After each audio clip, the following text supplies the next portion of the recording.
Hasan ngerti gelagat Muawiyah tidak mau kalah, nantang perang, cukup pepen, apa pepen. Cara Gus Dur ora dadi presiden ra paten. Penting ora pasukan berani mati, ora berani hidup itu penting ora hidup, paham? Nggih dimulai saking khutbatul Husain bin Ali radhiyallahu anhu. Sing ra damel nggih ngrungokno mawon niku lho sing. Dikuras kalim khotimah bahwa ini kitab Hayatus Sahabat tentang sejarah sahabat. Hasan Husain itu zuriyah Nabi lewat jalur Ali. Jadi Hasan Husain itu putrane Sayyidah Fatimah binti Rasulullah sallallahu alaihi wasallam. Kenapa saya milih naskah ini? Mergi ini pas 10 Muharram. Jadi di hari ini Sayyid Husain dibantai kalian pasukannya sinten Yazid. Makanya kalau di Syiah 10 Muharram itu ada upacara penyakitan diri karena mengenang luka derita yang diderita sinten Sayyid Husain.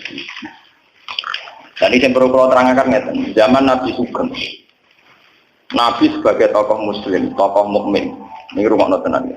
Ciri utama tokoh mukmin itu iman ambek keputusannya pangeran. Termasuk Nabi untuk informasi saking langit bahwa nanti Sayyid Husain akan mati nopo dibunuh.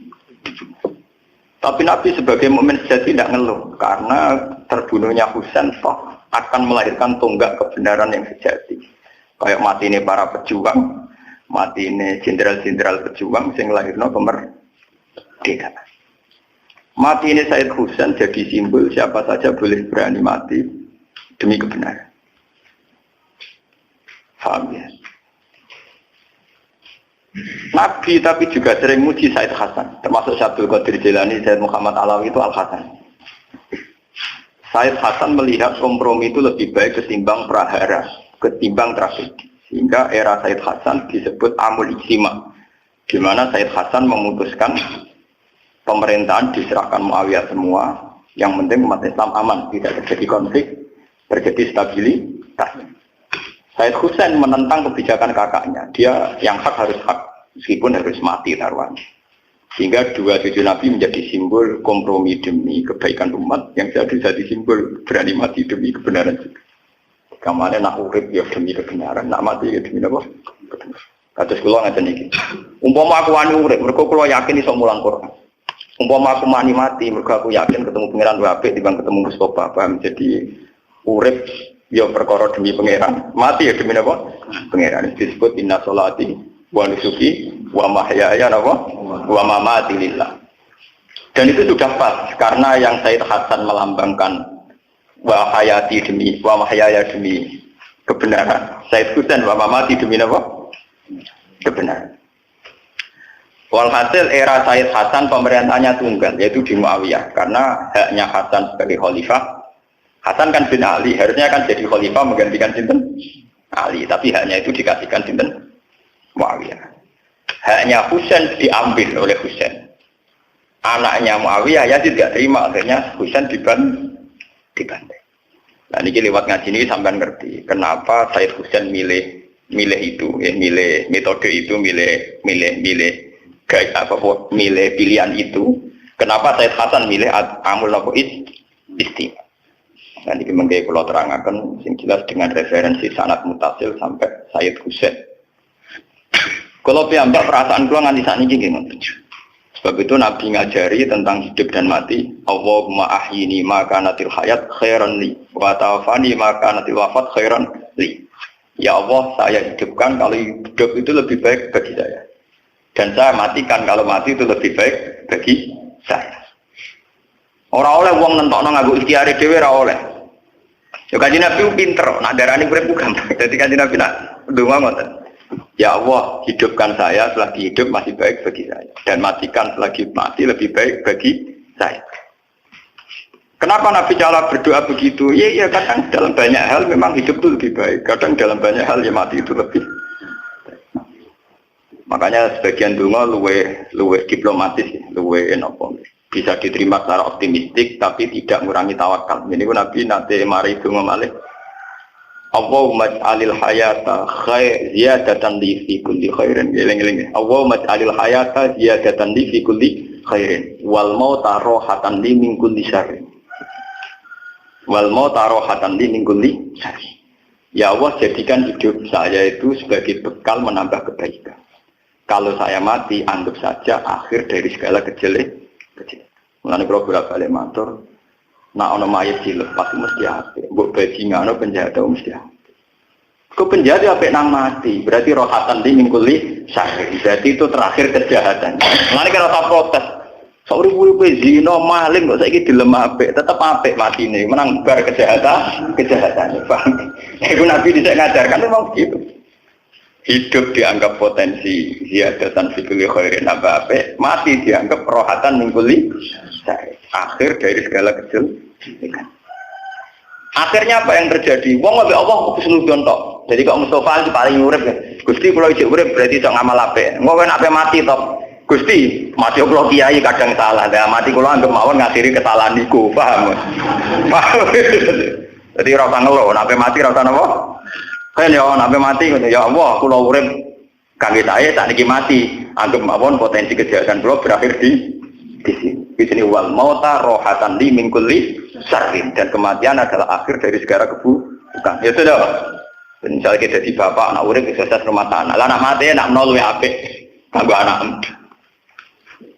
Itu udah kurang. Mengenai itu kan orang itu harus ono rasionalis tapi tetap tauhid. Ya Said Hasan Husain itu melambangkan itu semua. Hasan milih kompromi demi kestabilan umat Islam. Husain milih mati demi tegaknya apa? Kebenaran. Ini ingin mengkira waca terakhir pidato Said Husain ketika beliau memutuskan revolusi melawan Yazid. Ya, jadi ini kula waca teks pidato Said Husain ketika beliau revolusi mutusno melawan sinten? Yazid. Padahal itu taruhannya nyawa, taruhannya apa? Nyawa. Taruhannya nyawa. Mungkin nggih kula waca teks pidato Said Hasan. Kenapa dia kompromi dengan kebatilan? Yazid Muawiyah itu kan memerintah secara batil karena ilegal lewat revolusi ngudita Sayyidina Ali. Tapi masih ilegal lah nak dilawan tetap jadi berdarah. Nah, lewat perhitungan ini Said Hasan milih kompromi, paham ya? Sebab itu sampean lewat ngaji ini akan tahu kan apa yang milih kompromi ini monggo. Ya lanjutkan berarti Pak. Nak milih revolusi ya monggo, tapi semua harus konsekuensi tanggung jawab dengan dengar Allah Subhanahu wa taala. Ora usah tanggung jawab ning konstitusi ning MK itu urusan hukum dunia. Tanggung jawab dengar sane Allah Subhanahu wa taala. Ini kula waca kenapa Said Husain milih melawan yang berakibat beliau dibantai secara menggenaskan. Nah, Said Hasan milih kompromi karena takut berdarah-darah bagi umat Islam. Karena kalau Hasan itu ngelawan, artinya kubu Hasan yang ribuan di belakang Hasan, kubu Muawiyah yang ribuan di belakang Muawiyah. Jadi kalau era Hasan itu menangi Muawiyah, Pak. Buat ya menangi sinten? Muawiyah. Era Husain pun era sinten ya? Yazid. Jadi gampangannya setelah Rasulullah itu mimpin Abu Bakar, mimpin sedelok ya berakhir tragis. Umar mimpin sukses, mati ini ya tragis dibunuh. Utsman fokus menghormat Quran, akhirnya gak ngurusi pemerintahan, mati ini dibunuh. Ali mati ini dibunuh. Akhirnya Saudi Ali dipegang oleh Muawiyah, orang yang gak jelas dapat mandat dari siapa tapi sujud mimpin. Sebab itu kepemimpinan Muawiyah banyak yang tidak ngakui karena mereka milih mimpin Hasan karena putranya sinten Sayyidina sinten Ali. Hasan ngerti gelagat Muawiyah tidak mau kalah nantang perang, cukup pepen, apa pepen. Cara Gus Dur ora dadi presiden ra paten. Penting ora pasukan berani mati, ra berani hidup iku penting ora hidup, paham. Terus ketika Muawiyah ganti teng Yazid, Yazid itu anak sinten? Muawiyah. Husain melawan, nggih sinten apa? Husain. Ben sampean ngerti bahwa cara melawan mereka itu demi kebenaran, bukan kayak kita demi kekuasaan. Lewat pidato ini nanti sampean ngerti betapa Hasan milih damai ya demi Allah. Husain milih mati juga demi Allah. Orang mati nekat, paham ya? Sing damai ya ora krana golek gelimangin apa harta. Niki pentingnya ilmu. Jadi lewat sanad yang mutasil, problem-problem yang dihadapi para sinten sahabat. Kula waca ini pidato ini Said Hasan, Said Husain riyen. Bismillahirrahmanirrahim. Walhasil terus saya Hasan Husain ini sing milih mati. Ayuhan nas ini sing mulai ini sing wonten harokat. Ayuhan nas inna Rasulullah sallallahu alaihi wasallam qala man ra'a sultanan jairon mustakhillan li haramillah nakisan li ahdillah mukhalifan li sunnati Rasulillah ya'malu fi ibadillah bil wal udwan falam yughayyir alaihi bi fi'lin wala qaulin kana haqqan 'ala Allah ayyudkhilahu madkhala. Man desabane wong ro ayu ngerti sapa man sultanan ing raja jairon ingkang dolim. Wong sing ngerti penguasa dolim, mustakhilan ingkang ngalalo li haramillah maring barang sing diharamno Allah. Misale ngalalo pornografi, utawa ngalalo barang sing cara Allah haram. Nakitan tertentang di ahdillah maring perjanjiane Allah. Mestine segala potensi diri kanggo ibadah malah tinggu hal-hal sing maksiat. Mukhalifan ternyulayani li sunnati Rasulillah maring sunnah Kanjeng Nabi. Wes ngono ya amaru nglakoni sapa sultan fi ibadillah ismi lan dosa wa udwan lan ngoyo. Hubungane mbek wong men keliru wae. Keliru artine ngene. Sing kroni disugya-sugya. Misale kados wong kadung keliru, mbek wong sugih wedi, perkarane wedi sugih. Ambek wong larat otoriter, dianggap budak. Wong nak kadung keliru kan. Ambek wong ayu nafsu, akhire ya zina. Ambek wong elek ngenyek, akhire pelece. Wong nak ditetir bener. Ora wong ayu sahabat itu dosa, ora wong elek ngenyek. Elek kriting pesek ireng. Wong nak keliru kancanan tiyang nggih ngoten. Roh bupati wedi krana sugih, ya dolim wong kok wedi bupati ya. Roh wong larat tukang sampah nyek, wong kok demo dadi tukang sampah. Lha itu jenenge keliru terus Mas. Nah ana sultan sing ngene iku jenenge keliru terus. Roh wong elek nyek, roh wong sugih wedi itu keliru terus. Jenenge ya'malu fi ibadillah bil iswal udwan. Falam yughayir mongko ora nglakoni perubahan sapa man alaihi ing atase ikilah isem utawa ing atase sultan bifi'len kelawan satu aksi perilaku wala kaulan lan ora pengucapan. Karena mongko ana ala wa haqqan. Apa mesti nglakoni ayat khilahu madkhalahu, mesti dilebokno neraka. Sebab itu Said Husain berpendirian kalau ada sultan yang zalim kita harus nglawan. Cek nglawane liwat fi'lu, cek kaulu, cek engko senajan to berakhir kematian. Mergo nak orang nglakoni perubahan sultan mesti mlebu neraka. Nah, jadi yang penting menunjukkan bahwa kita melakukan perubahan. Jadi kuman ro'amin kemungkaran fal yuhiru napa biyadihi fa ilam yastati fa bilisanihi fa ilam yastati fa biqal. Harus tetap melakukan perubahan. Jangan sampai kita mendiamkan kemungkaran. Meskipun hanya lewat qaul, tentu dalam konstitusi modern kayak kita berbangsa sekarang, minimal lewat qaul. Minimal lewat apa? Liwat kaul itu penting, senajan to kowe ora usah revolusi liwat fi'lu, liwat perilaku akhlak. Misalnya ngeten, kita akan selalu mengatakan nak payudara wanita itu aurat. Kita akan selalu mengatakan nak paha perempuan itu apa? Aurat. Terus kita meyakini bahwa secara hukum demikian. Terus kita akan ngomong gitu terus. Meskipun kita tidak bisa bikin undang-undang tentang bahwa pornografi dilarang oleh negara. Kita tidak bisa bikin undang-undang kalau pornografi harus dilarang oleh negara. Tidak harus begitu, tapi kita ngomong terus. Kalau itu haram, kalau itu haram. Pentingnya apa? Jangan sampai hukum Islam itu kemudian diyakini mentoleransi hal-hal yang kayak begitu. Haram loh ya, memperlihatkan payudara bahwa itu haram. Tapi bahwa Islam itu kapal, Islam itu sempurna, komplit, ya kita harus begitu. Misalnya saya sering ditanya, Gus piye hukume wong wedok kota-kota yo, katokan cekak nggawa rukoh mara masjid. Mbok hukume wong fasik wong ape mara masjid jamaah. Mbok hukume wong saleh wong oleh maca blok. Tak jawab ngene aku takon. Lah iya pentingnya Islam sempurna yaiku pangeran sing iso ngitung dhewe kok bingung. Soal urusan aurat dia salah karena tidak Islam. Soal berjalan ke masjid dia benar karena menuju apa? Masjid. Kowe ra iso mukul rata karena dia maksiat terus hukum iku wong fasik. Karena dia ke masjid kok hukum wong saleh. Wong dia melanggar napa Mulane dari Ibnu Abbas, Ibnu Abbas itu wong paling alim tafsir, ini sahabat Kanjeng Nabi. Pada akhirnya ayat yang kita pakai ila yaumil qiyamah, fa may ya'mal mithqala dzarratin khairan yarah, wa may ya'mal mithqala dzarratin syarran yarah. Pada akhirnya kita ini hanya punya ayat itu. Maksudnya itu ya ana hitungane dhewe-dhewe. Napa ana hitungane? Dhewe. Nah, sekarang fenomenanya di zaman akhir kan begini. Oh, malaikat zaman akhir mau manusia itu bingung, untung malaikat ora perlu bingung ora manusia. Artis-artis yang kelar umroh itu baru kayak pornografi. barokah nari pornografi duwe akeh kelar umroh. Lah buktine apa? Hadroh atau samroh kiai-kiai iku ora kelar umroh. Mergo pas nari kanggo bacaan Islam, paling banter untuk mangan. Sing brother bentuk dhuwit cepet iso paham. Ana grup samroh itu umroh. Mergo ora porno. Ora napa porno.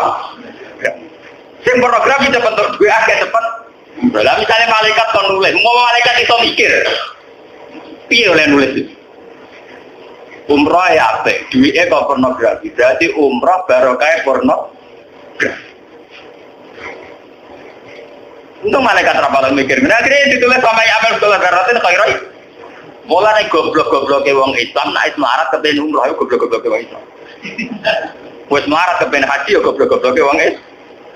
Harusnya kalau kita sudah pakaian aurat sesuai muslim. Misalnya sebagai muslimah dia ini tutupi aurat. Kudu syukur mbek pangeran karena sekarang juga detik ini juga dia nglakoni perintah Allah yaiku nutupi. Dia ora usah ngeluh nek ditetir iso haji iso umroh. Mergo nutupi aurat itu bagian urgen, bagian penting dari syariat itu. Kudune dekne bangga syukur ora usah ngeluh. Iku artis wong fasik-fasik paringi umroh, aku wong saleh ra diparingi. Goblok nang ngono napa? Dia harus syukur. Lah kok kepengin barang lha opo? Dengan statusnya dia sekarang yang miskin dari awal cara Islam ora tau wajib. Wong barang ra wajib kanggo dekne kok dikepingi. Paham ya? Dengan status duit yang kotak mau 5.000 berat setengah kilo, gue sudah tahu wajib ini. Orang perlu kepengen, paham no? Ibadah ini cukup sabar, sampai nutupi aurat itu terus no. Orang malah kepengen nutupi aurat, akhirnya saya aksi porno. Akhirnya sangka jenenge Islam jadi jeneng ra Islam. Kadang loh artis-artis jeneng aslinya Islam kafir, paham ya? Tapi kalau jeneng Islam perilaku Islam ratu juga terus akhirnya jenengnya jelas tapi lakunya apa? Jelas. Dan tetap ketok Islam kadang umroh. Ya, gue rasa mikir, aku hukumnya piye. Piye, aku ora pangeran ada mikir hukumnya. Kan ngono. Dan pangeran lho sing ngukumi, kira sama melok. Wong kanca kula nak cerita, kanca kula kan kata sing kerja teng Mekah. Artis-artis Gus nak umroh jeneng wangit. Oke kok ora. Mari donga pulang. Tapi bayar piro? Wae kes. Nak nangis suwi bayar piro tambah.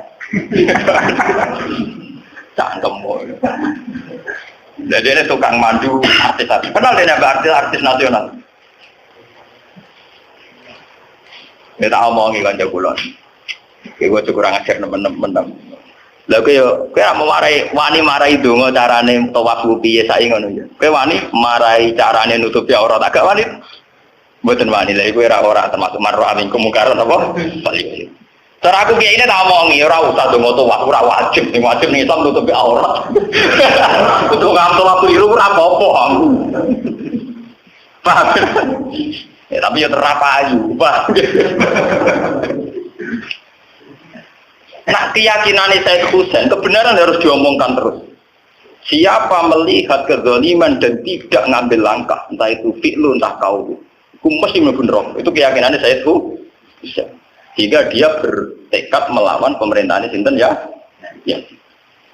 Sampai akhir ini ngaji tentang Said sinten. Lu penting loh, maksiat kita omongkan terus penting. Minimal nganggo omongan.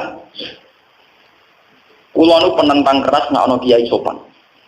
Meskipun mungkin suatu saat aku ya sopan, tapi aku tetap penentang keras nak ono kiai kesopanan teman-teman. Sampeyan tak ceritanya. Barokah zina iku jorok. Iku barokah omongan elek, cangkem elek. Iku wong nak anak zina darane anak jadah. Cara Jawa nak zina darani lonte. Umpama bahasa iki dikamuflase kaya zaman dhisik. Dari wong tukang zina dianggap wanita harapan. Paham ya? Nanti tidak ada penjorokan barang jorok rajarani napa? Jorok. Nanti ke depan mungkin era cucu kita hukum wis berubah karena diperhalus sekarang. Lama-lama wong wis ra roh hakikate hukum. Bodoh ini dari darani seni berpolitik. Paham ya? Ngakali dari seni diplom. Paham ya? Senyum mergo tugasnya jadi PRJ dari bagian dari marketing. Sakjane kan kudu jelas. Nah kamuflase nah rekayasa apa? Rekayasa. Sekarang agama rusak itu karena mudahana. Coba, hampir umat itu meyakini kenapa wanita boleh tampil di panggung. Gara-gara, oh nyatanya Pak Yai itu ya kersa rawuh. Lagi ini rawuh yang diundang. Bagian mau itu khasanah lah, cara durungnya selakroh juga. Meriang dia ini. Dia ini tentang. Orang bisa ngoni, orang tentang dia keyakinannya tetap khas. Akhirnya dia ini meriang, gak jelas. Positif, gak jelas. Itu cara kaya tusen, jenis kiai ini bengkolang tenan. Cara madamnya jenis. Ini yang fakta tusen, maksudnya. Engkau Said Hasan bisa menang. Nah, rai-rai Indonesia milih Said Hasan, itu aman. Rai-rai Indonesia milih madamnya jenis. Said Hasan. Tapi sampai lewat kaji ini ngerti bahwa dua cucu beliau itu menjadi dua simbol kebenaran yang sama-sama dibutuhkan umat. Ini sama-sama dibutuhkan apa? Lalu kalau nunggu tentang pengiran, muka udah dikira mulia teman-teman. Artinya ya muka-muka, mulia sama tadi pun keluar ya. Kalau nunggu bayang udah dikira itu alim tahqiq tapi mulianya sedengan. Ya, ono sing seneng, ono sing ora terus. Pokoknya sing biasa-biasa. Saya ingin menunjukkan ke umat bahwa dari awal saya sebagai ulama hanya bahagia dengan Allah Subhanahu wa Ta'ala. Bukan karena pengaruh, bukan karena materi. Kalau nggak diutang di masalah, seneng loh. Dan kayak umumnya wong. Ojo sampai aku jadi ulama sing sempurna. Misalnya duit mesti duit, mobil mesti duit, nanti kaset. Nanti umat mengira bahwa saya sekarang kita seneng enjoy itu karena saya bergelimang harta.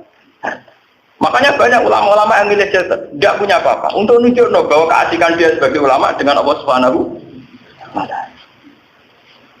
Meskipun juga tidak salah kalau ada ulama yang mau bergelimang harta. Tapi kan urusannya dia, tanggung jawab dia. Artinya semua ulama harus bertanggung jawab terhadap proses-proses simbol agama. Mengenai kalau asik pas ngaji mau, ngeten iki mau. Ditamoni tiyang dibuat nasi, kalau biasa-biasa. Nanti kata sing salah paham deh, Gus anak ngaji asik ramah, nak ditamoni kok gak ramah. Lah aku kiai tamu tak ber. Piro-piro tak petuk ya, berata usir piro-piro. Tamu dalam prosedur Nabi dan itu diikuti ulama. Itu walakin idza itu. Tamunya harus nunggu diundang, khusus Nabi dan para ulama.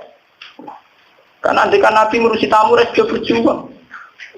Soalnya sampai jamaah ada tamu, sampai perang ada tamu, berber. Jadi tamu khusus Nabi walakin idza du'itum. Ngenteni dipang.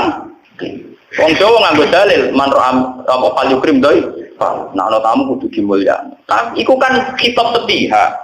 Wong sing di omah ana tamu mulyakno te tamune kudu mulyakno sing duwe omah. Ana masalah keluarga, ana masalah ngaji, masalah istiqomah. Misalnya wong toreko bar subuh di wiridan, wae duha di wiridan, wae qobla guru bisamti duwe. Dan ana tamu ganggu, jatah lakola ping 1000, akhirnya dadi jatah gedebus. Wong jagongan tetep akhirnya bakatane sing ora. Sale di istiqomah tengah 5 dah wiridan nanti guru bisamti terus ana tamu. Budi, mungkin bisnis ngeten harus budi waduh lakola lagi.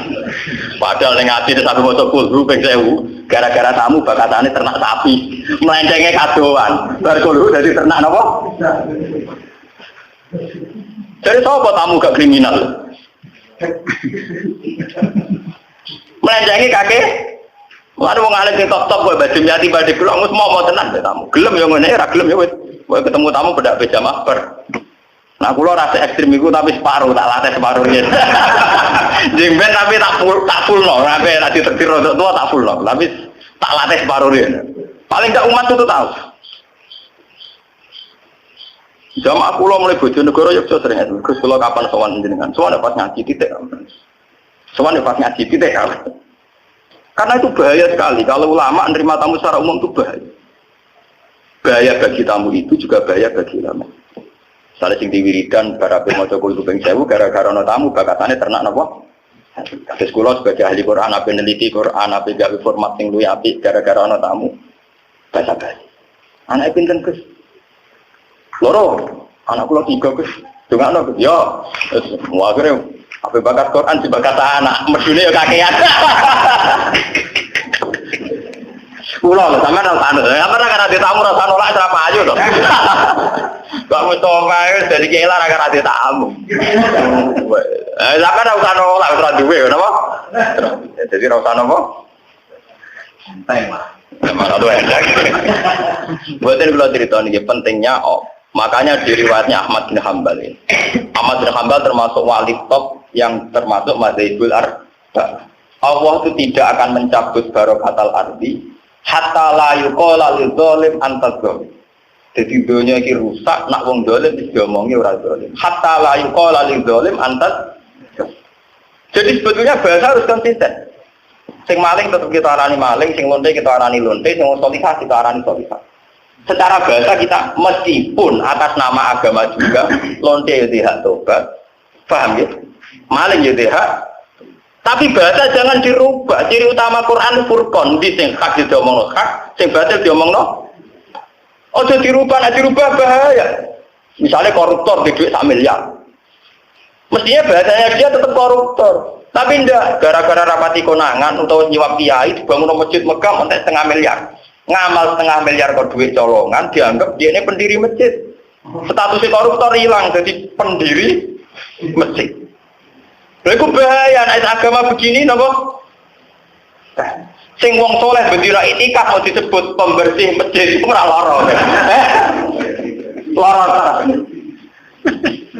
Sing koruptor kegelar muassis pendiri masjid sing istiqomah itikaf bedino mau digelari pembersih apa? Masjid. Terus nak duwe karep sing wong saleh sing menghadap kok kalah sugih. Kalah napa? Sugih. Lah itu cara mazhab Said Husain itu begitu ekstrim. Niki sing Said Husain lagi. Mangke kula wacaaken sing mazhab Said sinten hak. Jadi keyakinan Said Husain siapa yang melihat kezaliman dan tidak ngambil langkah bifi'lin wala qaulin pasti masuk neraka. Mulai ulama itu kudu ngomong terus, keliru lah kalau ngomong terus. Wah hukum harus ngomong terus. Lo itu memang nasnya ulama. Mulai kula nak pas ngaji ngomong terus, ulama harus ngomong. Kurang bisa nglakoni kok ngomong terus. Sampai ada hadis idza zuharatil fitan wal bid'ah falidhiril alim ilmahu wa illa fa alaihi la'natullah wal malaikati wan nasin ajmain. Kalau sudah ada fitnah, ada bid'ah, maka orang alim harus memperlihatkan kealimannya. Kalau tidak dia kena laknat. Wong alim kudu ngetok orang alim. Nah orang malah kena laknat. Jadi mulane kula biasa ngaku alim biasa. Nah orang malah kena laknat. Jadi misalnya aku ngaku bodoh, cara pengiran ra sopan malah. Jika ilmu jadi tetap ngaku bodoh.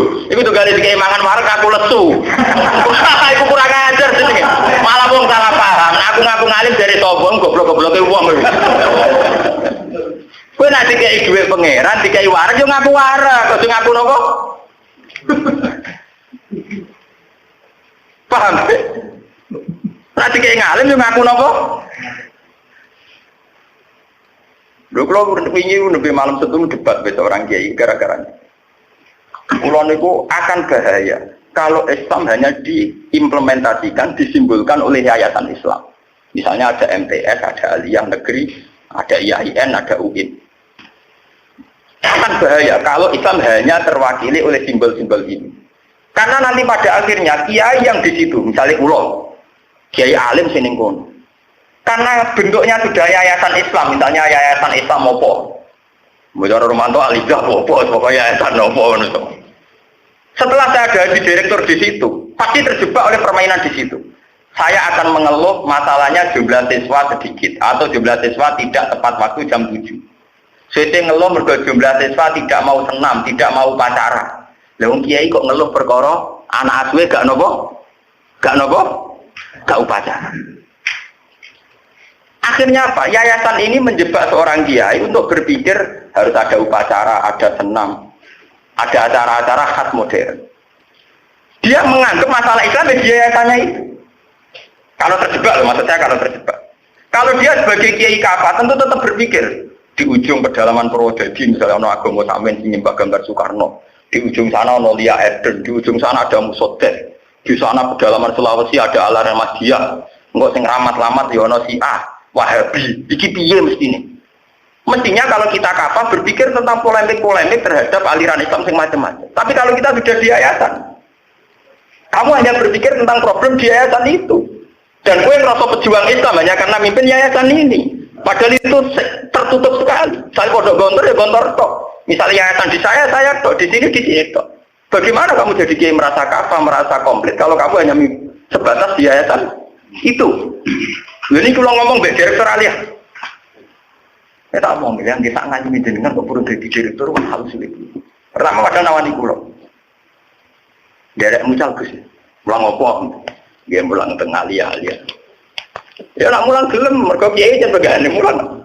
Saya nak menjadi anggota mau ben jelas. Ulama tembok, enggak usah aku laporan kue, enggak nak kurang hadir buat tegur, kiai buat tegur. Kurang hadir buat, enggak seragam juga masuk buat tegur, kiai buat tegur urusan keliru carane nggak sabuk. Nanti bahayanya yayasan Islam akan ada aturan-aturan yang kalau bukan di Islam mau ngalih buat ditegur perkara ragantikan, perkara baju gak masuk. Ini udah gelas, lo lagi ini rapati kagum kayak roket rapopo. Ya aku gelem tapi itu kayak aturan.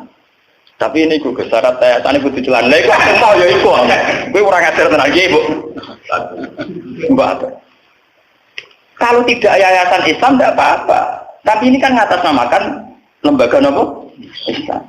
Tapi pakai aturan yang mempersempit umat Islam. Karena orientasinya kiai itu hanya di yayasan. Lu tidak apa-apa, bukan berarti saya gedeng yayasan. Kalau terjebak, saya ulang lagi harus. Mulanya kalau senang ada kiai-kiai yang punya yayasan, tapi tetap punya lembaga-lembaga non formal, karena ini lebih umum, lebih kafah. Kados kula ngaten saged mucal teng mriki, teng Medion, teng Bojonegoro, di mana-mana. Bebas umur, bebas daftar ulang, bebas uang gedung. Paham? Kan lucu to misalnya ulama kok mikir, piye kok ora bayar uang gedung, akhir bangunan ra dadi. Ulama kok mikir ngono, paham? Padahal ciri utama kiai la asalukum alaihi ajr. Makanya kiai sing non formal itu bangga, lah saiki malah kualik. Kiai sing non formal bletek wedi. Akhirnya anaknya dokon kuliah boleh SPD. Nah, kula malah bangga lho. Gak tau tertarik tuh. Kula lho mau wala-wali zaman. Ditawani duwe gelar kula. Nah, mbok kei langsung mbok tawana iku gelem. Nek kon repot-repot mau mari repot temane napa? Lah ini mazhabe Sayyid Husain. Artinya harus ada ulama yang ngomong begini, meskipun kita yang ngakui fungsi modern, fungsi formal, kita ngakui juga respect. Kulo hormat sampai pondok-pondok besar yang punya kurikulum, kulo hormat. Tapi saran saya, kiainya jangan terjebak di situ, sehingga hanya resah kalau ada santri tidak upacara, resah kalau guru tidak berdasi, resah kalau guru gak masuk no baju ning celana. Resah kiai mungkin ana aliran sesat, ana fenomena bid'ah, ana fenomena khurafat. Dan kafah, tidak hanya di lingkup yayasannya, tapi siapa saja. Nah, takut saya yayasan-yayasan yang bawa simbol Islam ini malah mengurangi kekafahan umat. Kalau lebih modern, saya mau kerja di kampus juga mau, saya kerja di lembaga-lembaga emang. Tapi sekali ngikat milih metua. Pokoknya sekali ngikat milih apa? Mau aku sepede pengiran. Orang arah, ulama ramangan, orang potongan. Ben malaikat itu salah pengiran tapi ulama emangan, maksud sing ulama gak nopo, gak mangan. Dan Sayyid Husain mazhabnya demikian, ya mazhabnya apa? Demikian. Sebuah kebenaran harus diomongkan terus. Fal yuzhiril alim ilmah wa illa fa'alaihi la'natullah wal malaikati wan nasi. Contoh gampang kayak sekarang yang saya ceritakan tadi masalah Badimyati. Orang itu tahunya hanya kalau ada tamu fal yukrim doifahu, tamu harus dimulyakno. Tapi tidak tahu aturan la tadkhulu buyutan nabi illa ayyudzana lakum. Wong mertamune nabi ora oleh kecuali ngenteni izin. Tapi walakin idza itu mungkin ngenteni dipanggil. Karena kalau ndak nanti orang sapa sing ra bersowan nabi. Wong nabine to kok. Tapi bayangkan kalau semua diberi waktu, nabi ora sido mimpin perang, ora sido jamaah. Mungkin juga gak iso ngurusi privasi keluar. Jadi untuk sowan nabi nunggu walakin idza itu ngenteni dipanggil. Itu saja kalau setelah selesai langsung fantasiru wala musta'nisin alil hadis. Udah langsung bubar, gak oleh sampai Nabi tidak jagongan. Istiqna itu maknanya jagongan asik. Inna dzalikum kana yudhin nabi ya nabi bocah jagongan mesti tersiksa. Wong aku sira nabi ulama tersiksa kemudian nabi. Wong nak waras tenan, eling akhirat tenan mesti jagongan suwe-suwe tersiksa. Angger asik ora pati eling akhirat. Jelas Quran inna dzalikum kana yudhin nabi ya jagongan ngono iku melukai Nabi. Kok Nabi wong akhirat jagongan suwe-suwe tersiksa. Sudahlah, sampean contoh saja seorang mursyid.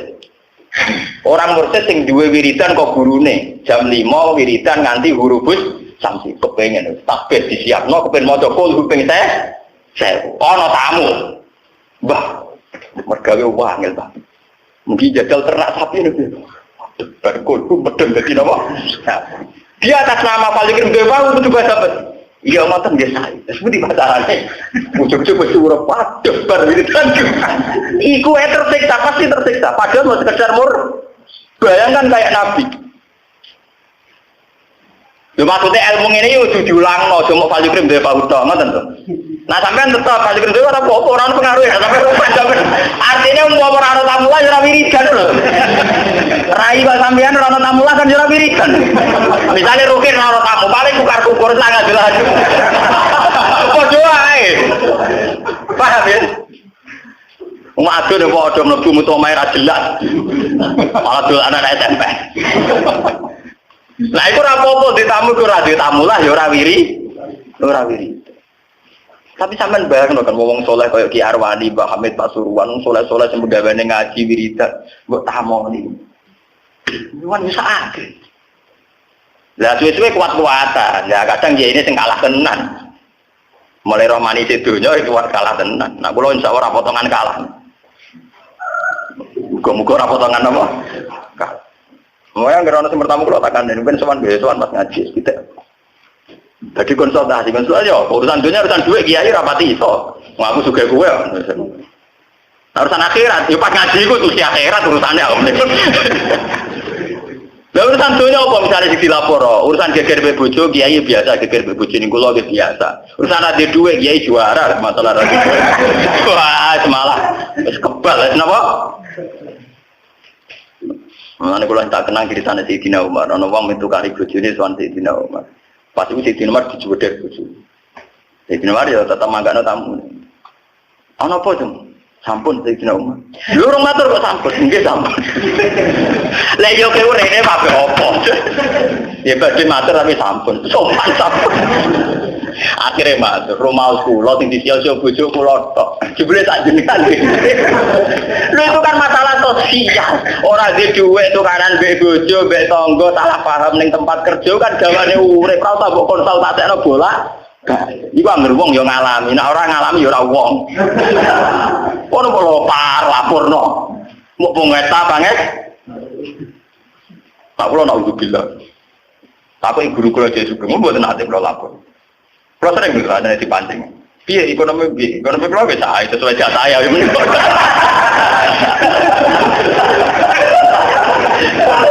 Cara tak kok inate piye sesuai garis e kok.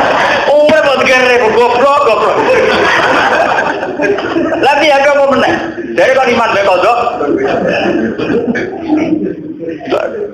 Cerita saya pusat kan ilmiah, cerita saya Hasan apa? Ilmiah. Masa wong ngalim sejak bakat budi Gus ben rezeki kula lancar bedinane lho piye karepe. Masa mesti ra lancar kok.